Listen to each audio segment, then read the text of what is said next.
Welcome back to Reddit Tales by Uncle Sammy. I see you, I appreciate you, and I'm thankful you subscribed and keep showing up.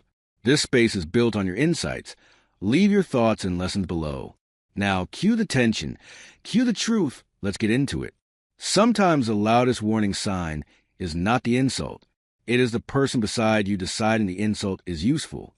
In this story, the lesson is simple and expensive. When your spouse performs disrespectfully to win points with a room full of shallow people, do not argue for your dignity like it is up for committee review. Watch what they protect. That tells you what they love. My name is Marlon Tate, and the night my wife told me, "If you do not like my friend's rude jokes, pay and leave," I learned how quiet humiliation can sound in a crowded room. It was not loud at first. No plate shattered. Nobody gasped dramatically. There was just a little pause in the private dining room at a seafood place near Baltimore's Inner Harbor. The kind of pause that makes the ice in a glass suddenly sound too sharp. Her friends looked at me over candlelight and polished forks. My wife, Celeste, lifted one shoulder like she was brushing lint off a sweater. Then she smiled. I had known that smile for 7 years. It was a smile she used with donors, hotel managers, and people she wanted something from. Small, polished, almost kind if you did not know her well. I knew it well. I also knew the difference between Celeste being nervous and Celeste being mean on purpose. That night, she was not nervous. She had on a cream silk blouse, gold hoops my sister bought her for Christmas, and that look she wore when she wanted room to understand she belonged at the center of it. I was not her husband then. I was a prop of the wallet. Before we get deeper into this, I want to ask you something. If your partner ever let other people disrespect you in public, would you stay quiet or walk away? Drop your answer in the comments. And if you enjoy powerful relationship stories with real consequences, like this video, share it with someone who would have a lot to say about this one. And subscribe for more stories like this. We were there for a friend Nia's contract celebration. Some branding deal for a luxury skincare line. I had worked 10 hours that day at the Penline Maintenance Yard in Philadelphia, then driven 90 minutes south, because Celeste said it mattered that I show face. I still smelled faintly like machine oil under the cedar soap I kept in my locker. Across from me, Nia's husband had skipped the dinner and sent flowers. I should have done that. I made a different choice because I was still trying to save a marriage that had been surviving on appearances longer than I wanted to admit. The jokes had started small. My tie was so sincere. My watch was giving responsible uncle. Somebody asked if I still packed my lunch in one of those blue-collar little coolers. Then they moved my work. I am a transit electrician and maintenance supervisor, and I love what I do. I keep trains moving. I can listen to a motor and tell you what part is tired. I can bring light back to a dead platform in winter before commuters ever see the problem. But at that table, they said maintenance, the way some people say, failed. Celeste laughed at first with a hand over her mouth, like she could not help it. That hurt more than open cruelty. A stranger can disrespect you and still leave your soul mostly intact.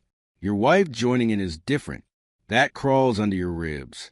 Nia said, "Celeste, be honest. You marry the only man you know who irons his undershirts." Another friend, Patrice, asked me whether I set alarms for intimacy the way I probably set maintenance schedules. Everybody laughed. Even the waiter gave that nervous half-smile service people use when rich folks are being ugly and they need tips. I gave Celeste 2 chances to stop it. The first time, I touched her wrist lightly under the table. That was our old signal from church functions and long family cookouts, our quiet way of saying enough. She pulled her arm back without looking at me. The second time, I said her name out loud, just once. Celeste. Not hard, not pleading either. Just a man asking his wife to remember herself. She took a sip of her smoked old-fashioned, looked me full in the face, and said the sentence that ended us. "If you do not like my friend's rude jokes, pay and leave." I stared at her for one long breath. In that breath, I saw all the things I had been editing for months. The way she corrected how I pronounced wine labels around her clients, but never corrected them when they called my work cute. The way she said, "our money," when a bill was due and my career, when a sacrifice was needed. The way she treated my steadiness like wallpaper. Something in me stopped reaching. I lifted my hand for the server, asked for the check, and made sure my voice did not shake. Dignity likes plain language. The bill was a little over $1,800. Crab cakes, oysters, cocktails with smoking rosemary, desserts nobody finished, and a bottle of champagne they had ordered before I arrived. I paid for all of it. I tipped well, because I was raised not to make a worker pay for someone else's disrespect. Then I stood, tucked my napkin beside the plate, and looked at Celeste. She must have expected a speech. I did not give her one. I just said, "Now it is paid for, you can keep talking." Then I walked out past the hostess stand and into cold March air off the harbor. In the parking garage, I sat in my truck with the engine off and my hands on the steering wheel. I did not cry. I did not punch anything. I did not call my brother, though I wanted to. I sat there staring at the little pine tree air freshener my niece had hung from the mirror as a joke, because she said my truck always smelled like rain and old coffee. I had a decision to make. I could go home that night and start screaming, or I could let the truth arrive without me dressing up in anger. I chose silence because silence leaves fewer lies to hide behind.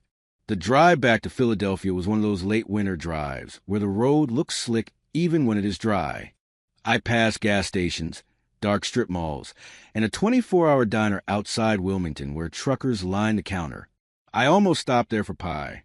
I did not, because I knew if I sat under bright lights with a tired waitress calling me honey, I might start telling the story too early. I was not ready for witnesses. By the time I crossed the Schuylkill and saw the city lights, I had gone from hurt to something cleaner. Hurt asked why. Clarity asked what now. Celeste and I lived in a narrow brick row house in West Philly, 3 blocks from a church with bronze bells that rang every Saturday at noon. It had been my house before the marriage. My father and I spent 2 summers restoring it room by room. We sanded the stair rails by hand. We found an old penny tile under cheap vinyl in the kitchen and brought it back. In the basement workshop, I kept clamps on a pegboard, jars of screws sorted by size, and a walnut church pew I was refinishing for an old deacon in North Philly. The order calmed me. That night, the sorter was waiting. Celeste got home around 1:15. I heard the front door, her heels clicking once, then dropping onto the rug. She came upstairs smelling like perfume, cold air, and anger. "So that is what we are doing?" she said from the bedroom doorway. I was sitting on the edge of the bed in an old Temple University sweatshirt, folding T-shirts into a duffel bag. "Not everything. Just my part," I said. She laughed like I was being dramatic. "You embarrass me." I zipped the bag slowly, because if I moved too fast, I knew my temper would outrun my mouth. "No," I said. "You rented me out." She hated that line because it was true. Her face changed. "Not soft, not sorry. Hard. You are so determined to be the victim," she said. "They were joking. You always make everything heavy." That used to work on me. I used to second-guess my own reactions whenever she called them heavy. Maybe I was too serious. Maybe my feelings arrived in work boots and took up too much floor space. But not that night. A joke is something both people can survive. I told her. "You sat there and used me to buy a room." I grabbed my overnight bag and my work boots. I did not sleep at home. I drove to my mother's place in Mount Airy and parked 2 houses down because I did not want to wake her with my headlights sweeping the front windows. My mother is the kind of woman who irons pillowcases and keeps a bowl of lemons on the table because she likes how clean they look. She heard me anyway. Mothers hear trouble through walls. She opened the door in her robe before I knocked twice, looked at my face, and stepped aside. No questions first. That mercy nearly undid me. There are kindnesses that make a grown man feel his knees. I slept 3 hours on her couch under an Afghan my aunt crocheted in the 90s. In the morning, my mother made grits, turkey sausage, and coffee so strong it felt medicinal. She let me eat in silence until I spoke. When I told her what happened, she did not gasp or curse Celeste. She buttered toast and said, "Humiliation is never an accident when it comes with an audience." Then she asked the right question. Has she been cruel for a while, or did she just get caught being cruel? That question settled in me like a stone. It was not about the dinner anymore. It was about the pattern. The pattern had started quietly, the way mold starts behind a wall. Celeste and I met at a Juneteenth block party in Germantown 6 years earlier. She was holding a paper plate with baked beans and telling a story to 3 women at once, switching her voice and expression for each one. I remember thinking she had the kind of energy people lean toward without knowing why. I was 40 then, recently promoted, steady in every way. She was 34, running a boutique event planning company called Cedar and Gold, turning church halls and hotel ballrooms into elegant little dreams for people with money to spend. She was good at it, too. I do not want to make her small, just because she later made me feel small. Celeste could walk into a dull room and see color where other people saw walls.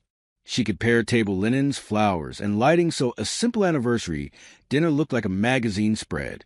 She kept swatches of fabric and labeled envelopes and wrote notes on the back of receipts in green ink.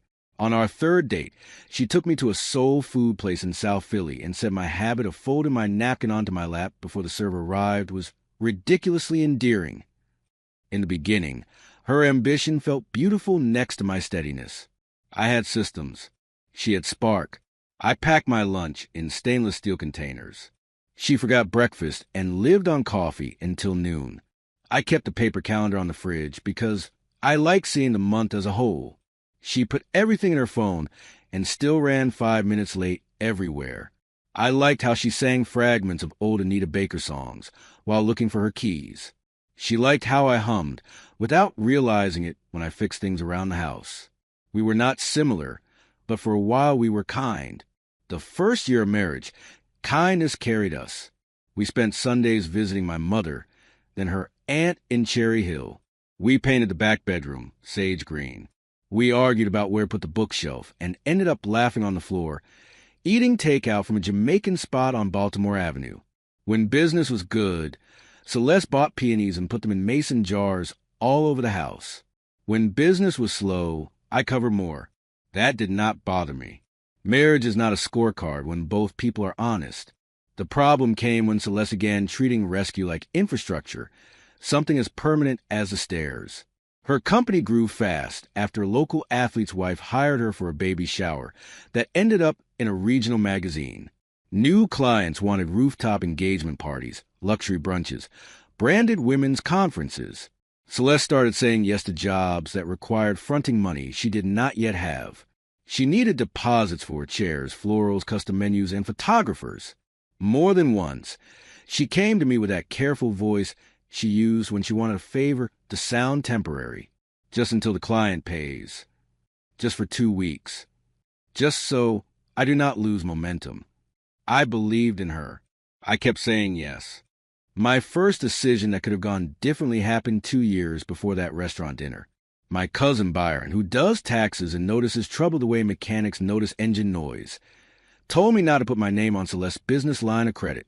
Help if you want, he said, but do not tie your house to her hustle unless she starts acting like your house matters.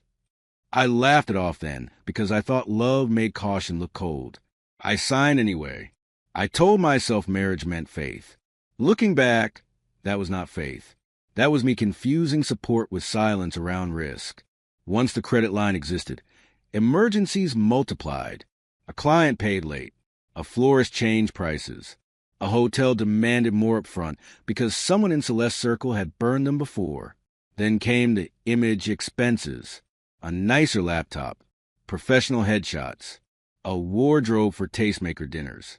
A retainer for a publicist who called herself a visibility architect. Celeste started saying things like, perception shapes opportunity, which sounded wise until you realized perception was always being paid for by somebody else. Usually me. When I asked to review numbers, she said I was bringing utility energy into a space that needed vision. I let that insult dress itself up as creativity. There were other moments. A summer wedding on the main line where she introduced me to donors as my husband, the trained genius, then laughed when one man said, so he keeps the city from falling apart while you make it pretty. A Christmas party where she told me not to wear my good brown boots because they were too neighborhood for the venue. The time her friends came over for wine, and one of them asked whether I still fix things myself for fun now that we could afford not to. Celeste heard every one of those comments. Each time she let them slide by like the weather. I kept rationalizing because I was embarrassed by how much I had invested. Pride can trap you as effectively as love. I told myself she was stressed, building, hustling. I told myself successful marriages go through seasons. I told myself every couple has one person who feels more publicly polished than the other. That last lie was especially dangerous because it sounded mature. But dignity cannot live forever in a house where one person is constantly being translated into something easier for strangers to consume. Celeste started editing me in public, shortening my stories, finishing my sentences, rebranding my quiet as limitation instead of peace. There was a Sunday in October when the whole thing almost broke open. My family has a first Sunday dinner every month. Nothing fancy. Smothered chicken, collards, macaroni, cornbread, dominoes after dessert. My niece makes place cards because she likes pretending the dining room is a banquet hall. Celeste came late, looked at the table, and whispered, "You all really eat this heavy every month?" My mother heard her. Everybody heard her. The room went still for half a second. Then my mother smiled and said, "Only when we are happy." On the drive home, I told Celeste that remark was disrespectful. She called me oversensitive. That night, I should have insisted on counseling immediately. That was my second decision. That could have gone differently. I knew then we were no longer disagreeing about taste or manners. We were disagreeing about basic respect. But I chose peace over confrontation because I had a 12-hour shift the next day, and because I still believed good weekends could cancel bad moments. I told myself I would bring up counseling after her next big event, then after the holidays, then after tax season. Delay is how people slowly volunteer for more pain. I understand that now in a way I wish I did not. After the restaurant, the delay was over. By Monday morning, I called Byron and an attorney named Rochelle Green, a calm woman in Center City who wore neat braids and spoke like every sentence had passed inspection before leaving her mouth. Celeste and I had a post-nuptial agreement drafted 3 years earlier after her business first hit turbulence. We never expected to use it in anger. Rochelle did not traffic in anger anyway. She trafficked in options. She told me what I could do, what I should not do, and how not to let humiliation push me into sloppy choices. Revenge feels best when it survives paperwork. I did not drain accounts or throw her clothes on the lawn like some neighborhood spectacle. I did something far more unsettling. I became exact. I opened a separate checking account for my paycheck. I alerted the bank that no new business debt tied to my house could be added without my direct written approval. I withdrew my guarantee from a planned vendor contract for Celeste's spring luxury bridal showcase. I canceled the additional insurance rider I had been carrying for equipment she stored in my basement workshop. Then I documented every household expense for the previous 18 months. Facts are colder than fury. That is why they last. Celeste did not take the first week seriously. She thought I was staging a prolonged mood. She texted me things like, "Are you still being weird?" And "We need to move on like adults." That phrase made me laugh the first time I read it in the break room, beside the vending machine. Adults, apparently, were supposed to swallow disrespect if it arrived dressed in glamour. I stayed with my mother for 5 nights, then moved into a furnished short-term apartment in University City near Clark Park. It had thin walls, a squeaky radiator, and a view of bare trees. It also had peace. Peace made the decision easier to keep. 2 weeks later, Celeste showed up at my job just before my shift ended. The maintenance yard was loud with metal clanks, diesel breath, and men hollering over a wheel assembly. She arrived in camel heels that made no sense for gravel and grease, carrying a white bakery box from that expensive place near Rittenhouse she loved. The younger techs tried not to stare. I took her to the side office with the dented filing cabinet and the space heater that only warmed your left ankle. She set the pastries down like peace offerings. "You are humiliating me now," she said. Interesting choice of first sentence. I remember looking at her then and realizing she still thought the center of the story was her embarrassment, not my injury. I asked whether she had come to apologize or negotiate optics. She blinked, offended. I said, "I was sorry if your feelings were hurt," she said. but you are blowing up our whole life over one bad dinner. I had prepared for tears, anger, maybe even honesty. What I had not prepared for was how tired I would feel hearing the same minimization in a different outfit. It was not one dinner, I said. It was the first time you said the quiet part where everybody could hear. She sat very straight in that ugly metal chair and crossed her legs carefully to avoid the floor. My friends can be extra, she said. You know that. I thought about the word extra, how people use it when they want to airbrush cruelty into personality. And you can be cruel, I said. That landed. Her face softened just enough for me to see the woman I married flicker through. Marlon, I'm under pressure all the time, she said. Those women are my clients, my referrals, my visibility. I cannot always correct the room. I answered the truth she had been circling. Then the room owns you. She cried then, but not enough to move me. I am not a stone. I hated seeing her cry. I also knew tears could mean grief without meaning change. She said she had been stressed, that business was not as good as it looked online, that Nia and Patrice had become people she performed for because losing their approval felt like losing oxygen. I believed parts of that. Performance was her drug. Validation was her weather. But understanding somebody's wound does not require volunteering to be cut by it. I told her I would pay the mortgage through the end of the month, and after that we needed a formal separation plan. That is when consequences began arriving on schedule. Celeste's spring bridal showcase had been built on assumptions. My credit back in the linen supplier, my truck moving rental inventory when her drivers canceled, my workshop storing arches and signage, my weekend belonging to her if a setup ran late. Once I withdrew those supports, she had to replace not just money but reliability.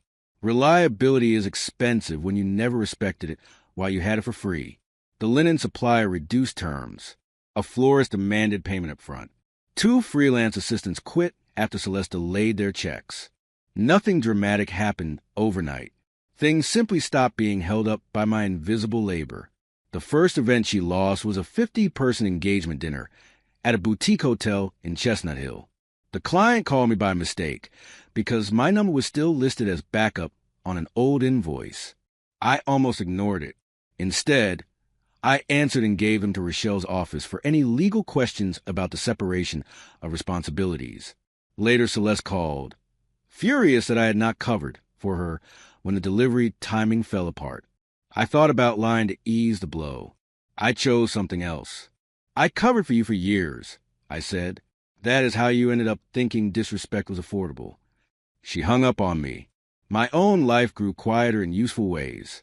I went back to early mornings, steel-toe boots, coffee in a black thermos, and train schedules that made sense because tracks do not flatter themselves. I finished a church pew in my mother's garage on weekends because I had moved my tools there temporarily. The smell of lemon oil and sawdust steadied me. Deacon Willis came by in his Phillies cap and ran his hand across the restored, would like it was a memory he could touch. You have patient hands, he said.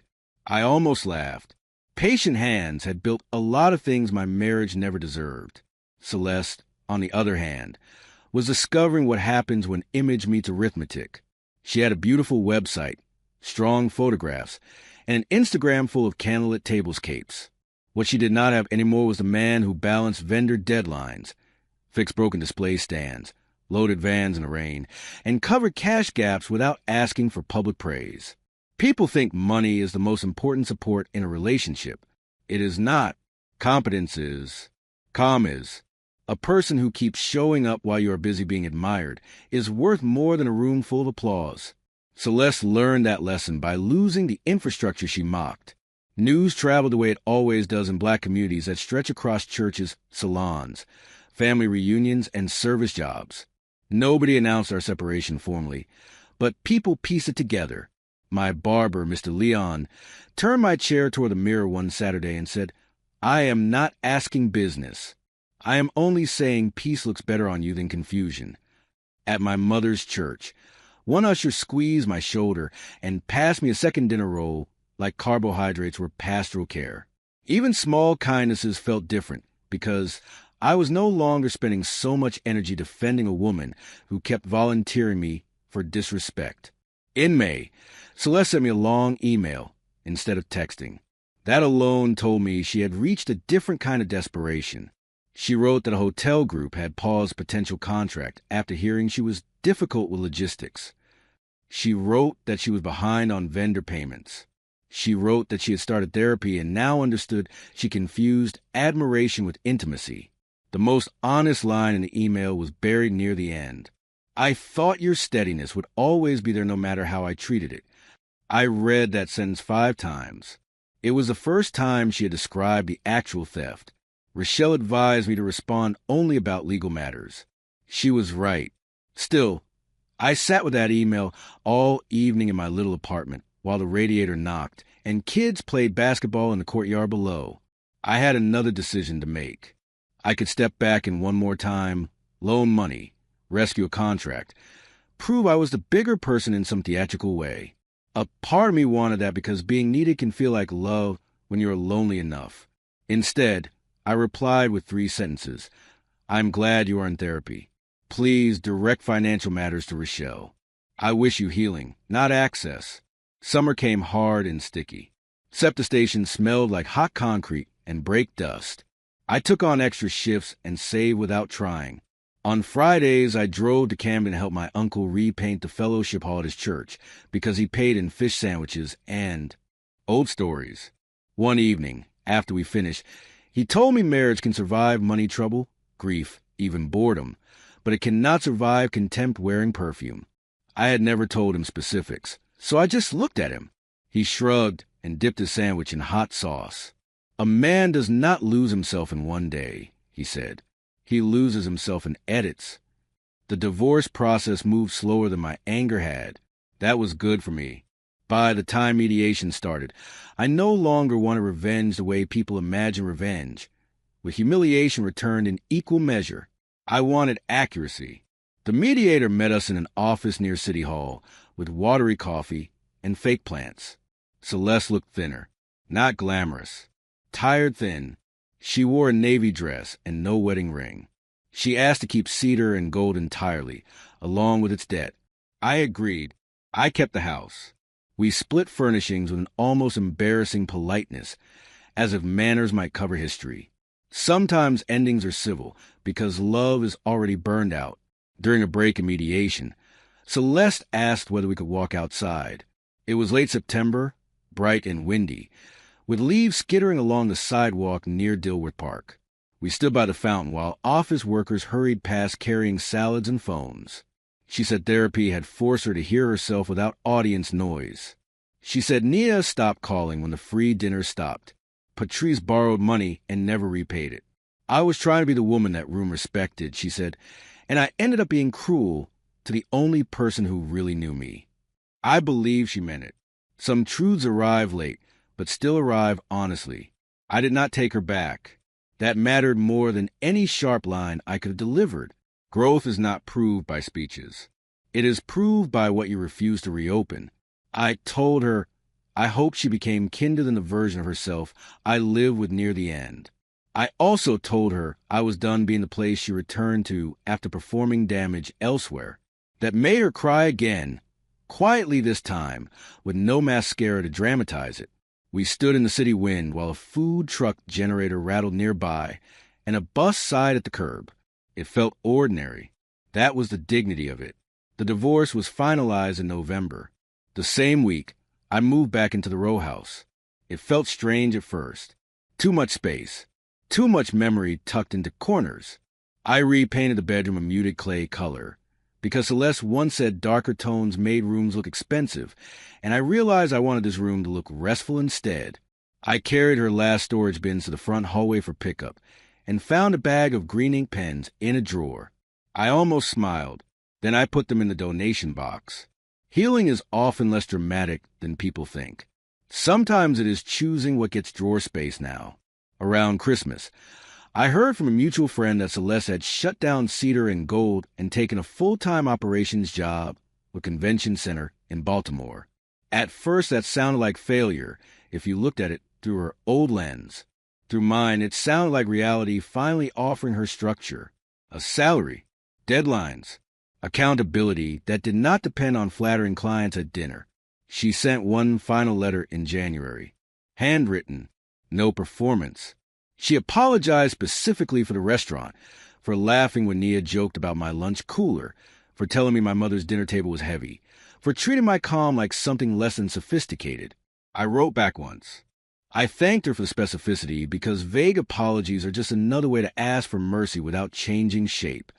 I told her I had donated the silver bar tools we got as wedding gifts to a neighborhood fundraiser and given the peony vase set to my sister. I told her the church pew now sat in Deacon Willis's foyer, gleaming under afternoon light. Most of all, I told her this. The worst thing she did was not embarrass me in public. It taught herself to believe that dependable love was too plain to protect. I mailed the letter and slept well that night. People love stories where revenge looks cinematic. Mine did not. Mine looked like separate accounts, a signed withdrawal of guarantee, a mediator's notepad, and a man learning to eat dinner without waiting for someone else to get home. It looked like me keeping my boots by the back door and no longer apologizing for the life that fit them. It looked like taking the Market Frankfurt line downtown on a Saturday just because I could, getting off near Reading Terminal, buying sweet potato pie, and walking through the city as a whole person again. Revenge, at its cleanest, is refusing to sponsor the lie that hurt you. Last month, I ran into Nia completely by accident at a coffee shop in Fishtown while picking up beans for my mother.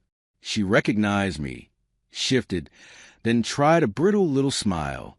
"How have you been?" she asked, stirring a drink she did not seem to want. I said peaceful. That single word did more work than any grudge could. She nodded too quickly and looked away. No scene, no lecture. I walked out carrying coffee and the kind of calm that cannot be borrowed. There are people who only understand your value when access ends. By then, the lesson is no longer for them. I still think about that night at the harbor sometimes. Not because I miss Celeste. I miss pieces of her, maybe the songs half sung while hunting for keys, the peonies, the green ink. But I do not miss being translated into something cheaper for her convenience. There's a bell at the church down my block. That rings every Saturday at noon. When I hear it now, I stop what I am doing for a second, not to pray exactly, more to remember. The room that laughs while you're being diminished is not your room. The person who protects that room is not your home. What stayed with me most was not the bill at the harbor restaurant. It was a pattern behind it. The family dinner she mocked, the business crises my silence kept solving, the way accuracy changed everything once I stopped arguing and started documenting. Boundaries are not revenge by themselves, but they make shallow people finally meet consequence. And consequence, unlike humiliation, does not need an audience. If this story hit you hard, that is because disrespect rarely starts big. It grows when good people keep excusing it. So tell me below, did Marlon get justice, or did Celeste lose him long before that dinner ever happened? Like this video. Share it with someone who believes boundaries matter. And subscribe for more original relationship and revenge stories like this. The end.